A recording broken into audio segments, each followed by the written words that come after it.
Повратот на данокот од сметките направени во така наречениот викенд без ДДВ доцни. Иако парите од данокот за купените производи од 10 до 12 октомври требаше да се исплатат до крајот на октомври, поточно 15 дена по скенирањето на сметката, пари нема. Сметките на граѓаните засега се пократки и за редовниот поврат на дел од данокот од скенираните сметки во третото тромесечје. Од Управата за јавни приходи велат дека собранието прво треба да го усвои ребалансот на буџетот за 2020-та. Продолжението на седницата на која се расправа по ребалансот на буџетот е закажана за денеска напладне. Расправата по ребалансот почна вчера, а согласно деловникот може да трае најмногу 5 дена.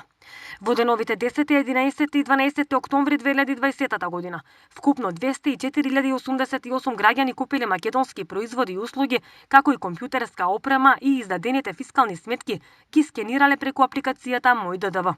Иако по завршувањето на викендот од Управата за јавни приходи изјавија дека резултатите од оваа мерка се повеќе од успешни, засега не е предвидено да има уште еден ваков викенд.